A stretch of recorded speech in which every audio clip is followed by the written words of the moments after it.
আসসালামু আলাইকুম ষষ্ঠ শ্রেণীর প্রিয় শিক্ষার্থী বন্ধুরা, আশা করি তোমরা সবাই ভালোই আছো। পৃষ্ঠা নম্বর হচ্ছে 146, 47 এবং 48। 146 পৃষ্ঠায় যে প্রথম অঙ্কটি আছে 1 নম্বর, সেটি চলো আমরা প্রথমে দেখে নিই।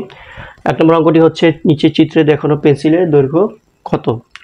তো আমরা দেখতে পাচ্ছি পেন্সিলটি একটি স্কেলের উপরে অবস্থান করছে। তো প্রথমে আমরা কি করব, পেন্সিলটির দৈর্ঘ্য যেহেতু আমাদের নির্ণয় করতে হবে, এই জন্য আমরা কি করব, পেন্সিলের যে দুইটি প্রান্ত আছে সেই দুইটি প্রান্তের অবস্থান আমরা নির্ণয় করব স্কেল থেকে। তো স্কেলে দুইটি মাপ আছে, দেখো, একটি হচ্ছে সেন্টিমিটার আর একটি হচ্ছে মিলিমিটার। এই বড় দাগগুলো 1 2 3 4, এই বড় দাগগুলো হচ্ছে সেন্টিমিটার, এবং এই প্রতিটি সেন্টিমিটারের ভিতরে 10টি করে ছোট ছোট দাগ আছে, এই ছোট দাগগুলো হচ্ছে মিলিমিটার। তো আমরা প্রথমে এই প্রান্তের অবস্থানটা চিহ্নিত করব। দেখো, প্রথমে আমরা দেখতে পাচ্ছি এটা 3 এর একটু আগে আছে, তার মানে এটা 2 পর্যন্ত প্রথমে আমরা সেন্টিমিটার হিসাব করতে পারবো, কিন্তু এরপরে আর সেন্টিমিটার হিসাব করতে পারবো না। কারণ কি? কারণ 3 এর কিন্তু 3 পর্যন্ত যায়নি, 3 এর একটু আগেই শেষ হয়ে গেছে এর প্রান্ত, মানে 3 এর একটু আগে এর এই প্রান্তের অবস্থান। তো 3 এর একটু আগে হিসাব করতে গেলে আমরা এই 2 এর পর থেকে ছোট ঘরগুলো হিসাব করব, অর্থাৎ 2 এর পর থেকে আমরা মিলিমিটারে হিসাব করব। 2 পর্যন্ত আমরা সেন্টিমিটার হিসাব করব, 2 এর পরে আমরা মিলিমিটার হিসাব করব। মিটার, তাহলে 2 সেন্টিমিটার এবং 8 মিলিমিটার, এভাবে আমরা হিসাব করতে পারবো। কিন্তু যদি আমরা দশমিক হিসাব করি, তাহলে আমরা দশমিকের আগে সেন্টিমিটারটা লিখব 2 এবং মিলিমিটারটা দশমিকের পরে লিখব। মিলিমিটার যেহেতু 8 ঘর, তাহলে 2.8।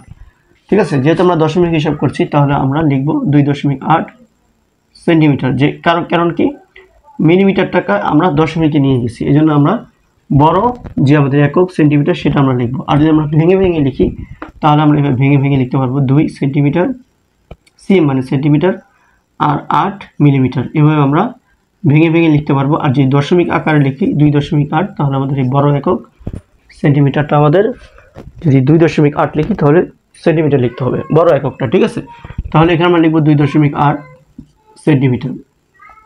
ওকে, আচ্ছা, এরপরে এই প্রান্ত হয়ে গেল। এই প্রান্তের অবস্থান আমরা নির্ণয় করি। এই প্রান্তটা দেখতে পাচ্ছি 11, 12 পর্যন্ত যায় নাই, তাহলে আমরা 11 লিখে নিলাম। 11 হচ্ছে আমাদের সেন্টিমিটার। এরপরে 11-র পরে ছোট ছোট 9 ঘর পর্যন্ত এর অবস্থান, তাহলে 11.9 সেন্টিমিটার। ঠিক আছে, 11.9 সেন্টিমিটার।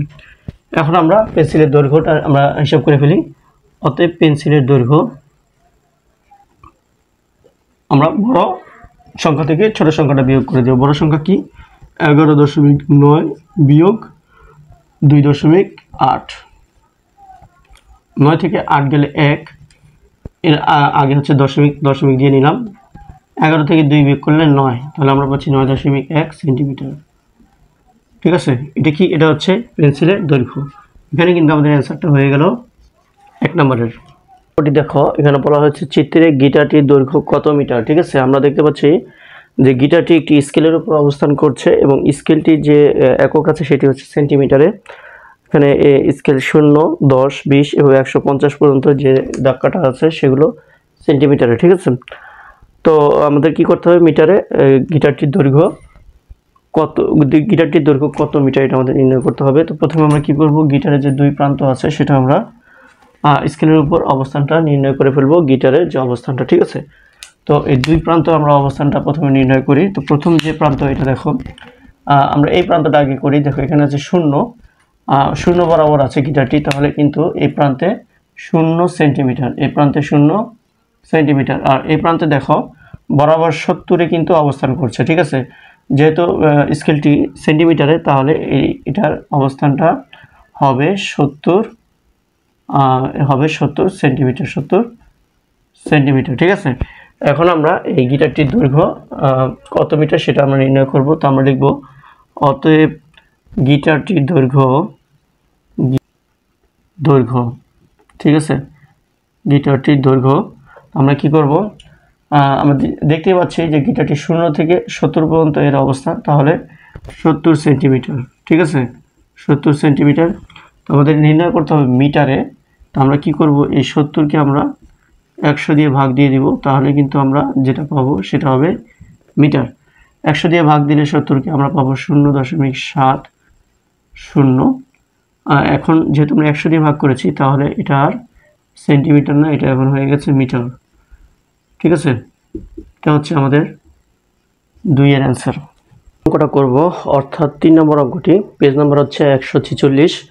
এখানে বলা হয়েছে যে নিচের চিত্রের মরিচটির দৈর্ঘ্য সেন্টিমিটার এবং মিলিমিটারে নির্ণয় করো। তারপর মিলিমিটারে প্রাপ্ত দৈর্ঘ্যকে সেন্টিমিটারে প্রকাশ করো। অর্থাৎ আমাদের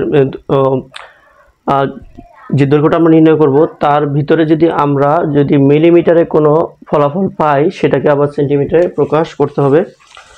তো চলো আমরা সমাধানে চলে যাই। তাহলে আমরা প্রথমে লিখে নিই যে আমাদের যে মরিচটি আছে চিত্রে তার দৈর্ঘ্যটা কত আমরা লিখে নিই। আমরা লিখবো মরিচটির দৈর্ঘ্য। চলো আমরা দেখি মরিচটির দৈর্ঘ্য। দেখো এখানে এক প্রান্তে আমরা দেখতে পাচ্ছি 0 এবং অন্য প্রান্তে আমরা দেখতে পাচ্ছি 7-এর একটু আগে শেষ হয়ে গেছে। তাহলে 7 পর্যন্ত আমরা ধরতে পারবো না, 6 পর্যন্ত আমরা ধরবো সেন্টিমিটার। 6-এর পরে যে ছোট ছোট ঘরগুলো আছে সেগুলো হচ্ছে মিলিমিটার। 6-এর পরে 8 ঘর পর্যন্ত গেছে, তাহলে ছোট ছোট 8 ঘর হচ্ছে 8 মিলিমিটার, আর এর আগে আছে 6 সেন্টিমিটার। তাহলে মরিচটির দৈর্ঘ্য হচ্ছে 6 সেন্টিমিটার, 6 সেন্টিমিটার এবং আর যেহেতু 8 ঘর আছে ছোট ছোট, তাহলে 8 মিলিমিটার। ঠিক আছে, 8 মিলিমিটার। আচ্ছা, এখন আমরা মিলিমিটারে যেটা পেলাম এটাকে আমাদের সেন্টিমিটারে প্রকাশ করতে হবে। যেহেতু বলছে তারপর মিলিমিটারের প্রাপ্ত দৈর্ঘ্যকে সেন্টিমিটারে প্রকাশ করো, তো এখানে মিলিমিটার যেহেতু আছে দৈর্ঘ্যের ফলাফলে, তো এটাকে আবার সেন্টিমিটারে আমরা প্রকাশ করতে হবে। তো এই জন্য আমরা 6 সেন্টিমিটার যেটা আছে সেটা আমরা লিখে নিব 6 সেন্টিমিটার। আর 8 মিলিমিটারকে আমরা যদি সেন্টিমিটারে প্রকাশ করতে চাই তাহলে 10 দিয়ে আমাদের ভাগ করতে হবে, তাহলে সেটা মিলিমিটারটা হয়ে যাবে সেন্টিমিটার। ঠিক আছে, তোমরা এখানে লিখে নিতে পারো যেহেতু 10 মিলিমিটার সমান 1 সেন্টিমিটার। ঠিক আছে, এটা তোমরা লিখে নিতে পারো। তো এরপরে আমরা পাচ্ছি হচ্ছে 6 সেন্টিমিটার, আর তার সাথে আমরা পাবো হচ্ছে 8কে 10 দিয়ে ভাগ করলে 0.8 সেন্টিমিটার। ঠিক আছে, এই দুটো যদি আমরা যোগ করি তাহলে আমরা পাবো 6.8 সেন্টিমিটার। এটা হচ্ছে আমাদের দৈর্ঘ্য এবং সেন্টিমিটারের প্রকাশ। ঠিক আছে, আমাদের মরিচটির দৈর্ঘ্য হচ্ছে 6.8 সেন্টিমিটার। এটা হচ্ছে আমাদের 3 নম্বরের অ্যান্সার। পরবর্তী অঙ্কে চলে যাই আমরা। পরবর্তী অঙ্ক হচ্ছে 4 নম্বর। এখানে বলা হচ্ছে যে শিক্ষা প্রতিষ্ঠানের বার্ষিক ক্রীড়া প্রতিযোগিতায় দীর্ঘ লাফে 6ষ্ঠ শ্রেণীর 5 জন শিক্ষার্থীর অতিক্রান্ত দূরত্ব নিচে দেওয়া হলো। আমাদের যে কাজটা করতে হবে সেটা হচ্ছে যে অতিক্রান্ত দূরত্বগুলোকে সেন্টিমিটারে প্রকাশ করো। এই দূরত্বগুলো মিটারে আছে, এগুলো আমাদের সেন্টিমিটারে প্রকাশ করতে হবে। আর খ নম্বর হচ্ছে কোন 3 জন শিক্ষার্থী বিজয় মঞ্চে প্রথম, দ্বিতীয়, তৃতীয় স্থানে দাঁড়িয়ে জাতীয় পতাকাকে সম্মান প্রদর্শন করবে। তো আমরা প্রথম কাজটা শুরু করি। ক নম্বর, ঠিক আছে, তো এটা মিটারে আছে, আমরা কি করব সেন্টিমিটারে প্রকাশ করব। এই জন্য আমাদের কি করতে হবে, মিটারের যে সংখ্যাটা আছে তার সাথে আমাদের 100 গুণ করতে হবে। গুণ করলে আমরা পাবো হচ্ছে 305। ঠিক আছে,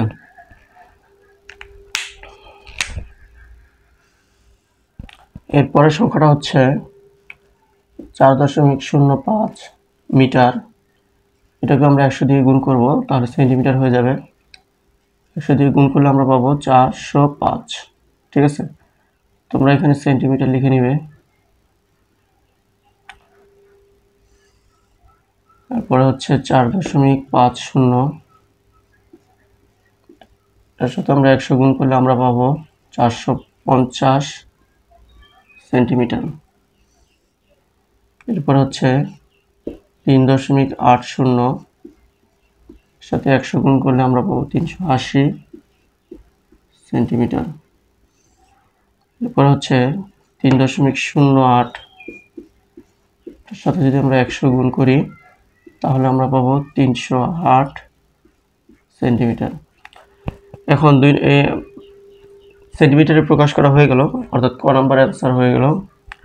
খ নম্বর হচ্ছে কোন 3 জন শিক্ষার্থী বিজয় মঞ্চে প্রথম, দ্বিতীয় ও তৃতীয় স্থানে দাঁড়িয়ে জাতীয় পতাকাকে সম্মান প্রদর্শন করবে। তো প্রথম কে হবে, যে সবচেয়ে বেশি দূরত্ব অতিক্রম করেছে। তো আমরা দেখতে পাচ্ছি যে মনিকা চাকমা, সে 450 সেন্টিমিটার দূরত্ব অতিক্রম করেছে, তাহলে সে হবে প্রথম। এরপরে সুবর্ণা রায় 405, সে দ্বিতীয় হবে। এরপরে তৃতীয় হবে হচ্ছে 380, অর্থাৎ আদিবা 380 সেন্টিমিটার দূরত্ব অতিক্রম করেছে, তাহলে সে হবে তৃতীয়। ঠিক আছে, খ নম্বরের অ্যান্সারটা হবে প্রথম স্থান মনিকা চাকমা। তার দূরত্ব কত 450 সেন্টিমিটার। এরপরে দ্বিতীয় স্থান হচ্ছে 405 সুবর্ণ রায় তার অতিক্রান্ত দূরত্ব 405 সেন্টিমিটার। এরপরে তৃতীয় স্থান কে অধিকার করেছে? আদিবা,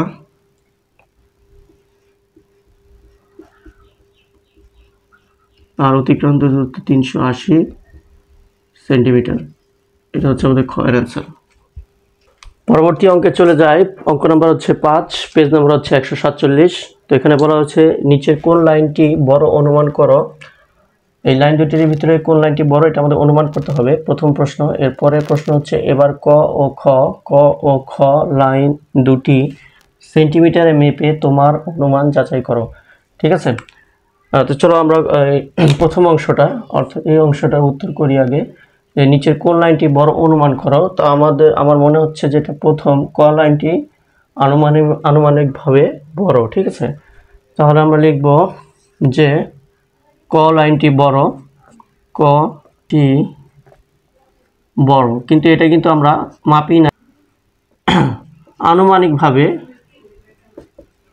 এটা আমরা বড় ধরেছি। ঠিক আছে, আনুমানিকভাবে। এখন আমরা মাপবো, মেপে তারপর আমরা হিসাব করব। যদি আমরা স্কেল দিয়ে মাপি, দেখো ক নাম্বারটা আমরা পাবো হচ্ছে 22 সেন্টিমিটার পাবো ক নাম্বারটা।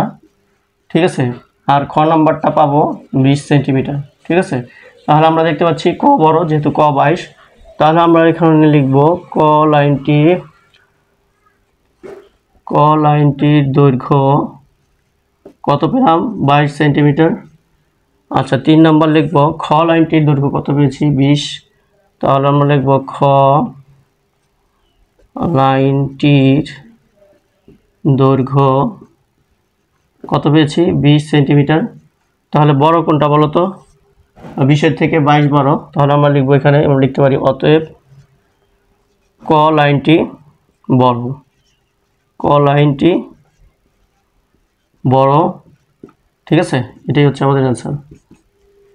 অঙ্কে চলে যাই আমরা। অঙ্ক নাম্বার হচ্ছে 6, পৃষ্ঠা নাম্বার হচ্ছে 147। এখানে বলা হচ্ছে যে নিচের চিত্রের মতো শিখা সহ 3টি ভিন্ন উচ্চতার 3টি মোমবাতির ছবি আঁকো। অর্থাৎ তোমরা তোমাদের যে খাতায় অথবা পরীক্ষার যে পেজে, সেখানে তোমরা কি করবে, যে প্রশ্ন যেরকম দেওয়া থাকবে এরকম তোমরা 3টি ছবি আঁকবে। কিসের?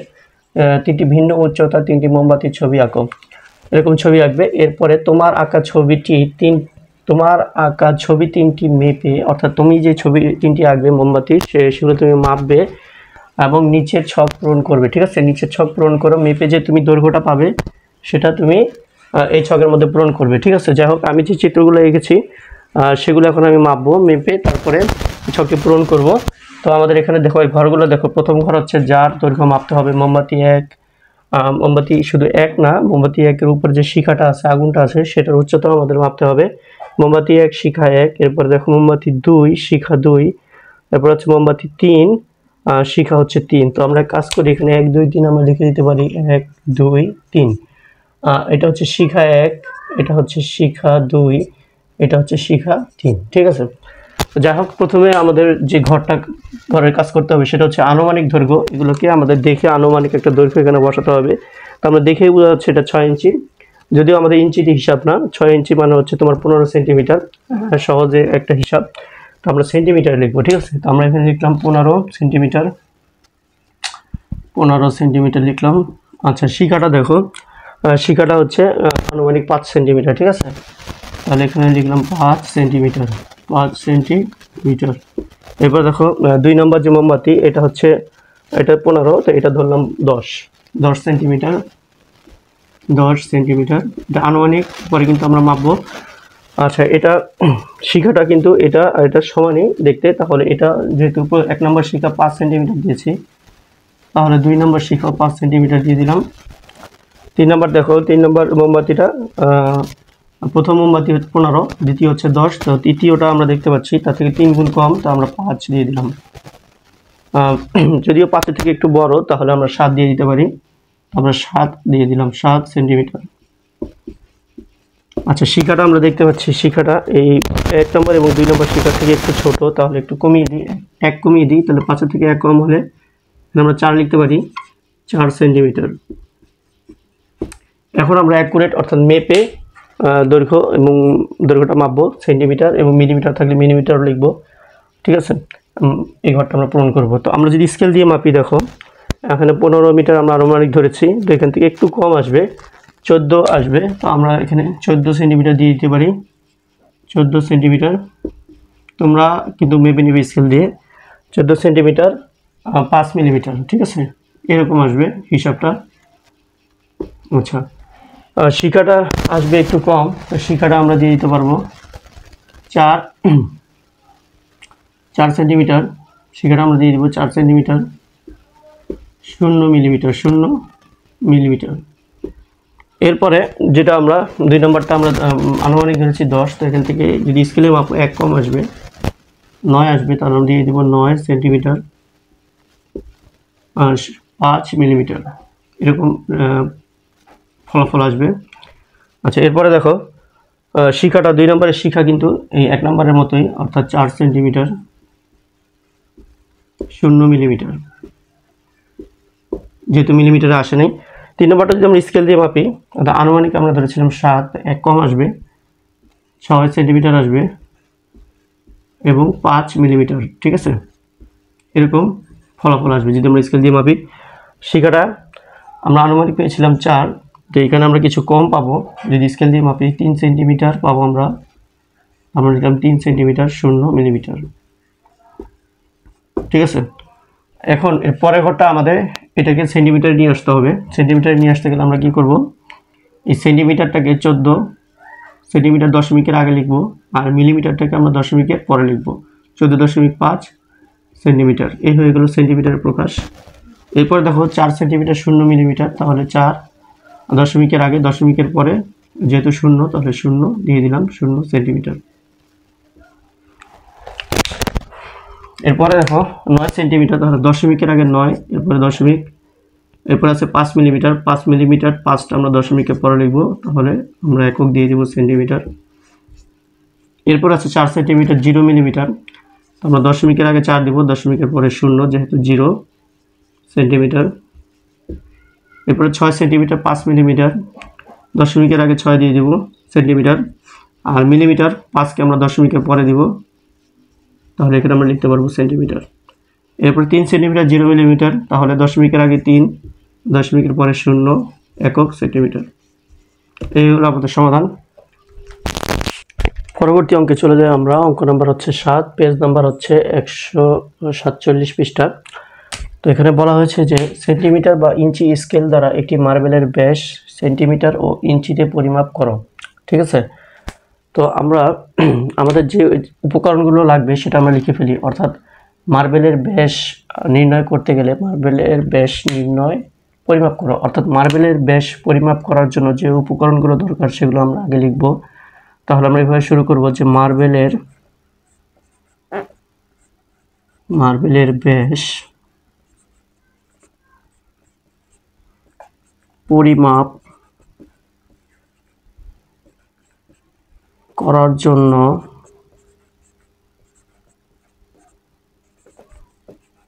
প্রয়োজনীয়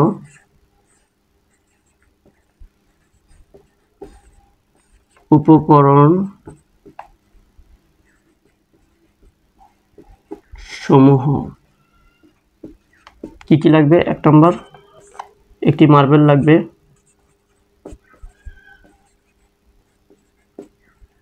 এরপর কি লাগবে, 2 নম্বর একটি স্কেল লাগবে,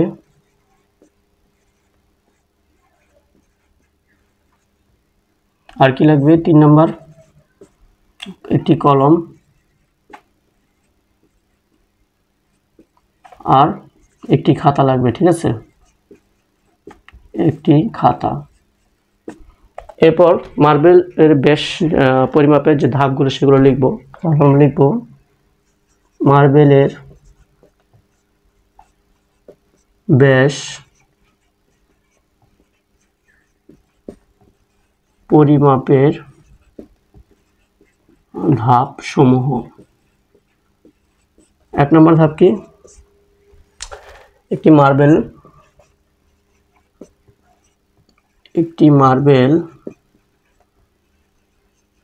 খাতার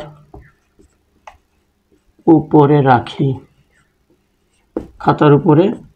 ঠিক আছে। তো আমরা প্রথমে একটি মার্বেল নিয়ে নিই, এরকম একটা মার্বেল নিব, সেটা আমরা একটি খাতার উপরে রাখবো, ঠিক আছে। আমরা একটি খাতার উপরে একটি মার্বেল রাখলাম। এরপরে মার্বেলের দুই পার্শ্ব স্কেল দিয়ে, যে কোনো দুই পার্শ্ব আমরা স্কেল দিয়ে এভাবে দাগ টেনে নিব, ঠিক আছে। স্কেল দিয়ে এভাবে আমরা দাগ টেনে নিই। তাহলে আমরা লিখব 2 নম্বর, মার্বেলের যে কোনো দুই পার্শ্ব স্কেল দিয়ে দাগ টেনে নেই, ঠিক আছে, দাগ টেনে নিব। এরপরে 1 গেল, 2 গেল, 3 নম্বর আমরা লিখব যে দাগ দুইটির মধ্যবর্তী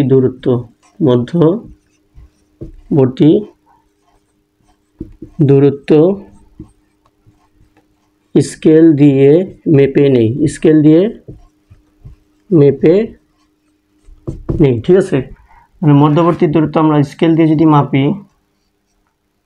তাহলে আমরা কত পাবো, আমরা পাবো 5 সেন্টিমিটার। কত পাবো? 5 সেন্টিমিটার, ঠিক আছে। তাহলে এটাই কিন্তু অতএব মার্বেলের ব্যাস আমরা পেলাম, অতএব মার্বেলের ব্যাস আমরা কত পেলাম, আমরা পেলাম 5 সেন্টিমিটার। এটাই হচ্ছে অ্যান্সার। পরবর্তী অঙ্কে চলে যাই। পরবর্তী অঙ্ক অর্থাৎ এই অনুশীলনীর সর্বশেষ যে অঙ্ক 8 নম্বর অঙ্ক, পৃষ্ঠা নম্বর হচ্ছে 147। তো 8 নম্বর অঙ্কে যেটা বলা হয়েছে সেটা হলো যে বাড়ি থেকে, 8 নম্বর অঙ্কের দুইটি অংশ আছে, একটি হচ্ছে ক আর একটা হচ্ছে খ। তো আমাদের 8 নম্বর অঙ্কে এরকম একটা চিত্র দেওয়া আছে, আর বলা হয়েছে যে এই চিত্র অনুযায়ী আমাদের নিচের প্রশ্নগুলোর উত্তর করতে হবে। প্রশ্ন হচ্ছে আমাদের দুইটি, ক নম্বর এবং খ নম্বর। ক নম্বর প্রশ্নটি হচ্ছে যে বাড়ি থেকে কোন কোন পথে বাজারে যাওয়া যায়, প্রতিটি পথের দূরত্ব নির্ণয় করে সবচেয়ে কম দূরত্বের পথ খুঁজে বের করো, ঠিক আছে। প্রথম এই কয়ের আবার দুইটা অংশ। প্রথম অংশ হচ্ছে বাড়ি থেকে কোন কোন পথে বাজারে যাওয়া যায়, তো ঠিক আছে। আমরা চিত্রটা একটু ভালো করে লক্ষ্য করি। দেখো এই যে বাড়ি, এরপরে হাসপাতাল, এদিক দিয়ে যদি আমরা যাই তাহলে হাসপাতাল পড়বে, তারপরে বিদ্যালয় এবং তারপরে বাজার, ঠিক আছে। আর যদি আমরা এদিক দিয়ে যাই বাড়ির পরে আসবে হচ্ছে আমাদের নদীর ঘাট, তারপরে হচ্ছে বাজার, ঠিক আছে। তো যাই হোক, আমাদের বলছে যে বাড়ি থেকে কোন কোন পথে বাজারে যাওয়া যায়। যদি আমরা এদিক দিয়ে যাই, বাড়ি থেকে বাজারে যদি এদিকে যাই, উপর দিয়ে যাই, ঠিক আছে, তাহলে আমাদের হাসপাতালের দিকে যে পথ আছে সে পথ দিয়ে যেতে হবে। আর যদি আমরা এই দিক দিয়ে যাই, নিচের দিক দিয়ে যাই, তাহলে বাড়ি থেকে আমরা এই নদীর ঘাট যেই দিকে আছে, অর্থাৎ নদীর ঘাটের দিকে আমাদের দিকেও আমরা যেতে পারবো। তাহলে দুইটা দিকে আমরা কিন্তু বাজারে যেতে পারবো, সেটাই কিন্তু আমাদের কিন্তু লিখতে হবে এখানে। তো আমাদের এই কয়ের অ্যান্সারটা আমরা এভাবে লিখবো যে বাড়ি থেকে কোন কোন পথে বাজারে যাওয়া যায়, ঠিক আছে। তাহলে আমরা লিখবো বাড়ি থেকে দুইটি পথে, ঠিক আছে, বাড়ি থেকে দুইটি পথে বাজারে যাওয়া যায়, বাজারে যাওয়া যায়, ঠিক আছে। আচ্ছা, একটি কি এখানে লিখতে পারো, যথা প্রথম যে পথ সেটা কি, যে হাসপাতালের দিকে, ঠিক আছে, হাসপাতালের, অর্থাৎ হাসপাতালের দিকের পথ দিয়ে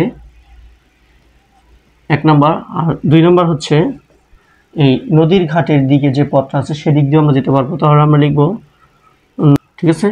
তাহলে অ্যান্সারটা আমরা কীভাবে করলাম, অ্যান্সারটা করলাম যে বাড়ি থেকে দুইটি পথে বাজারে যাওয়া যায়, যথা 1 নম্বর হচ্ছে হাসপাতালের দিকের পথ দিয়ে এদিক দিয়ে, আর 2 নম্বর হচ্ছে নদীর ঘাটের দিকের পথ দিয়ে, নদীর ঘাটের নিচে আর কি, নদীর ঘাটের দিক দিয়ে আমরা বাজারে যেতে পারবো। এরপরে আমরা দ্বিতীয় অংশে চলে যাই। ঠিক আছে, আমরা যেমন প্রশ্নের দ্বিতীয় অংশে চলে। দ্বিতীয় অংশ হচ্ছে যে প্রতিটি পথের দূরত্ব নির্ণয় করে সবচেয়ে কম দূরত্বের পথ খুঁজে বের করা। অর্থাৎ এই যে দুইটি পথ, এই দুইটা পথের দূরত্ব আমাদের নির্ণয় করতে হবে। ঠিক আছে, তাহলে প্রথম যে পথটা আছে 1 নম্বর, অর্থাৎ হাসপাতালের দিকের পথের দূরত্বটা আমরা নির্ণয় করি। দূরত্ব, আচ্ছা তাহলে আমরা হিসাব করি। আমরা যদি বাড়ি থেকে হাসপাতালের দিকের পথ দিয়ে রওনা হয়ে বাজারে যাই, তাহলে দূরত্বটা বাড়ি থেকে বাজারের দূরত্বটা কত হবে? এখানে আছে, প্রথমে আছে 1 কিলোমিটার। তাহলে আমরা এখানে লিখলাম 1 কিলোমিটার, 1 কিলোমিটার যোগ, এরপরে আর কি কি আছে, 60 মিটার। তাহলে আমরা লিখব 60 মিটার, তারপরে যোগ, তারপরে কি আছে 1 আমরা লিখলাম 1.2 কিলোমিটার। দেখো এখানে কিলোমিটারও আছে, মিটারও আছে, কিলোমিটারও আছে। তাহলে আমাদের কি করতে হবে, আমরা সবগুলো মিটারে নিয়ে যেতে হবে। ঠিক আছে, সবগুলো আমরা মিটারে নিয়ে চলে যাই। তাহলে এই 1 কিলোমিটারকে যদি আমরা মিটারে নিয়ে যাই, তাহলে আমাদের 1000 দিয়ে গুণ করলেই এটা মিটার হয়ে যাবে। ঠিক আছে, এরপরে 60 মিটার আছে, তারপরে আছে হচ্ছে 1.2, এটাকে আমরা 1000 দিয়ে গুণ করলে এখানে আমরা পাবো, গুণ করলে 1000 মিটার। এখানে পাচ্ছি 60, হ্যাঁ এখানে পাচ্ছি 60 মিটার, আর এখানে পাচ্ছি 1.2। তার মানে যদি 1000 দিয়ে গুণ করি তাহলে আমরা পাবো হচ্ছে 1200। ঠিক আছে, তাহলে আমরা পাবো 1200 মিটার। এখানে 1000 আর 1200 হচ্ছে 2200, 2200 আর 60 হচ্ছে 2260 মিটার, 2260 মিটার। ঠিক আছে, আচ্ছা এখন আর একটু কাজ আছে, সেটা হচ্ছে 2 নম্বর পথের দূরত্ব আমরা বের করি। 1 নম্বর হয়ে গেল। 2 নম্বর হচ্ছে যে নদীর ঘাটের দিকের পথ দিয়ে যদি আমরা যাই, তাহলে আমরা লিখব নদীর ঘাটের দিকের পথের দূরত্ব, নদীর ঘাটে বাড়ি থেকে নদীর ঘাটের দিক দিয়ে যদি বাজারে যাই, তাহলে প্রথমে আমাদের এই দূরত্বটা অতিক্রম করতে হবে, অর্থাৎ 1060 মিটার, 1060 মিটার। এরপরে আছে হচ্ছে 840 মিটার, 840 মিটার, 840 মিটার। আর কোনো দূরত্ব নাই, তাহলে এদের আমাদের যোগ করলে হচ্ছে 1060 আর 840 যোগ করলে আমরা পাবো 1900 মিটার, 1900 মিটার। ঠিক আছে, আচ্ছা তাহলে দুইটা পথ। প্রথম পথ হচ্ছে হাসপাতালের দিকের পথের দূরত্ব 2260 মিটার, আর নদীর ঘাটের দিক দিয়ে যদি যাই, তাহলে আমাদের দূরত্ব হবে 1900 মিটার। কে বড়, 2260 বড় আর 1900 ছোট, তাহলে 1900 মিটার এই দূরত্বটা কম। তাহলে আমাদের প্রশ্ন কী ছিল, প্রতিটি পথের দূরত্ব নির্ণয় করে, তাহলে দূরত্ব নির্ণয় করলাম, এগুলো কিন্তু অ্যান্সার, 2200, 1900 এগুলো অ্যান্সার। দূরত্ব নির্ণয় করে সবচেয়ে কম দূরত্বের পথ খুঁজে বের করো। সবচেয়ে কম দূরত্বের পথ হচ্ছে নদীর ঘাটের দিকের পথ। তাহলে আমাদের অ্যান্সারটা হবে অতএব সবচেয়ে কম দূরত্বের পথ হচ্ছে, অতএব সবচেয়ে কম দূরত্বের পথ হচ্ছে নদীর ঘাটের দিকে। ঠিক আছে, নদীর ঘাটের দিকের পথ। ওকে, কত, 1900 মিটার। এটা হচ্ছে আরেকটা অ্যান্সার। ঠিক আছে, মোট 3টা অ্যান্সার, 1টা 2টা 3টা। এখন আমরা খ নম্বরটা করব। খ নম্বর যে প্রশ্নটা, সেটা হচ্ছে যে নদীর ঘাট থেকে কোন কোন পথে হাসপাতালে যাওয়া যায়, প্রতিটি পথের দূরত্ব নির্ণয় করে সবচেয়ে কম দূরত্বের পথ নির্ণয় করো। নদীর ঘাট, প্রশ্ন হচ্ছে নদীর ঘাট থেকে হাসপাতালে কোন কোন পথে। তাহলে নদীর ঘাটে যদি উপরের দিকে যাই, তাহলে এই পথে আমরা হাসপাতালে যেতে পারবো। আবার যদি আমরা এই দিক দিয়েও যাই, তাহলে আমরা হাসপাতালে যেতে পারবো। তাহলে বলছে কোন কোন পথ দিয়ে, তাহলে আমাদের অ্যান্সারটা এরকম হবে যে নদীর ঘাট থেকে, তাই না, নদীর ঘাট থেকে। আচ্ছা, নদীর ঘাট থেকে, তাহলে আমরা লিখব নদীর ঘাট থেকে, নদীর ঘাট থেকে বাড়ি বা বাড়ির পথে হাসপাতালে যাওয়া যায়। হাসপাতালে, এই যে বাড়িটা, এই বাড়িটার কথা বলছি, বাড়ির পথে হাসপাতালে যাওয়া যায়, ঠিক আছে। এবং 2 নম্বর হচ্ছে, এটা হচ্ছে 1 নম্বর দিয়ে দিবা, 2 নম্বর হচ্ছে নদীর ঘাট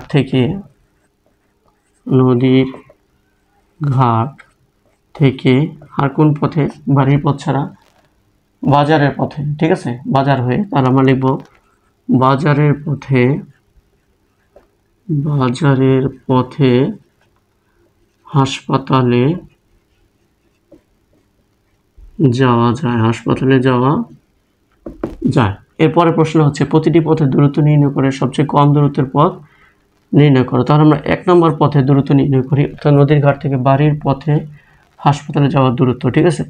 আমরা লিখে নিই নদী যাওয়ার দূরত্ব, হাসপাতালে যাওয়ার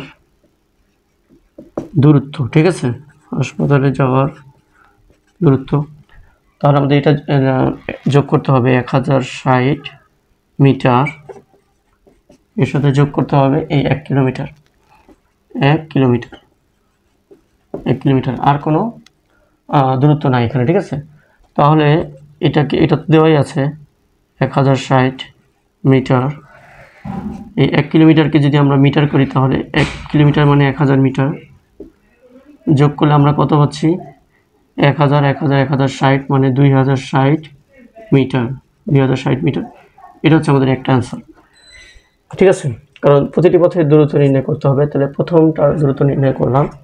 এরপরে দ্বিতীয় পথের দূরত্ব, দ্বিতীয় পথটা কি, নদীর ঘাট থেকে বাজারের পথে হাসপাতালে যাওয়ার দূরত্ব। তাহলে আমরা লিখব নদীর হাসপাতালে যাওয়ার দূরত্ব। যদি এই দিক দিয়ে যায় তাহলে প্রথমে আসবে হচ্ছে 840, এটা কি মিটার, যোগ, এরপরে কি আছে এই যে 1.2 কিলোমিটার, যোগ, আর কি আছে এই যে এই 60 আছে, এই 60 আমাদের যোগ করতে হবে 60 মিটার, ঠিক আছে। তাহলে 840 মিটার লিখলাম, যোগ 1.2কে যদি আমরা মিটারে নিই তাহলে 1000 দিয়ে গুণ করতে হবে, 1000 দিয়ে গুণ করলে হবে 1200, 1.2কে 1000 দিয়ে গুণ করলে হবে 1200 মিটার, যোগ, আর এখানে হচ্ছে 60 মিটার, যোগ করলে আমরা হচ্ছে এখানে পাবো 900, আর এখানে হচ্ছে 1200, তাহলে হচ্ছে 2100 মিটার। এখন কোন দূরত্বটা কম, দেখো এখানে 2060, এখানে আছে 2100, তাহলে 2060 দূরত্বটা কম। তাহলে আমাদের প্রশ্ন কি ছিল, প্রতিটি পথের দূরত্ব নির্ণয় করো। তাহলে প্রথম পথের দূরত্ব নির্ণয় করলাম, দ্বিতীয় পথের দূরত্ব নির্ণয় করলাম, সবচেয়ে কম দূরত্বের পথ নির্ণয় করো। শিক্ষার্থীবৃন্দ, আমাদের প্রশ্ন ছিল যে নদীর ঘাট থেকে কোন কোন পথে হাসপাতালে যাওয়া যায়, ঠিক আছে। তো আমরা উত্তরে হয়ে করেছি যে নদীর ঘাট থেকে বাড়ির পথে হাসপাতালে যাওয়া যায় এবং নদীর ঘাট থেকে বাজারের পথে হাসপাতালে যাওয়া যায়, ঠিক আছে। বাড়ির পথ এটি, আর বাজারের পথ হচ্ছে এটি, নদীর ঘাট এটি, বাড়ির পথ দিয়ে যাওয়া যায় এবং বাজারের পথ দিয়েও যাওয়া যায়। এরপরে প্রশ্ন ছিল যে প্রতিটি পথের দূরত্ব নির্ণয় করে সবচেয়ে কম দূরত্বের পথ নির্ণয় করো। তো প্রতিটি পথের দূরত্ব কিন্তু আমরা নির্ণয় করেছি, এই যে প্রথম পথ 2060 এবং দ্বিতীয় পথ 2100। তো প্রতিটি পথের দূরত্ব নির্ণয় করা হয়েছে, সবচেয়ে কম দূরত্বের পথ নির্ণয় করো, এটা আমরা এখন লিখব, সবচেয়ে কম দূরত্বের পথ নির্ণয় করো। সবচেয়ে কমে দেখো এখানে 2060, এখানে 2100, তাহলে 2060 হচ্ছে সবচেয়ে কম। তাহলে এখন আমরা লিখতে পারি যে সবচেয়ে কম দূরত্বের পথ হলো, অতএব সবচেয়ে কম দূরত্বের পথ হলো কোন পথ, এই যে 2060, এই পথটা কোন পথ, নদীর ঘাট থেকে বাড়ির পথে হাসপাতালে যাওয়ার দূরত্ব, ঠিক আছে। এই কথাটা আমরা লিখব, হলো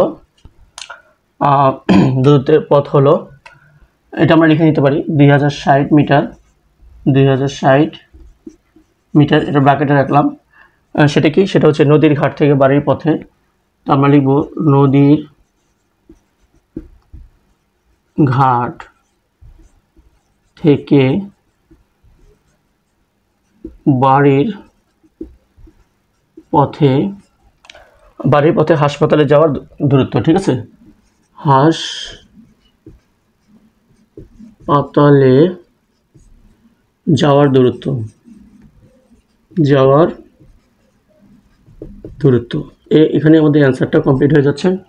তো প্রিয় শিক্ষার্থী বন্ধু, আশা করি তোমরা অঙ্কগুলো বুঝতে পেরেছো। আর তোমরা যারা নতুন আমার চ্যানেলটিতে নতুন, তারা অবশ্যই চ্যানেলটি সাবস্ক্রাইব করে ফেলো। আর ভিডিওটি ভালো লাগলে অবশ্যই তোমরা লাইক দিবে এবং তোমাদের মতামত কমেন্ট সেকশনে তোমরা জানাবে। তো তোমরা ভালো থাকবে, সুস্থ থাকবে এই কামনা করে এখানে বিদায় নিচ্ছি। আসসালামু আলাইকুম।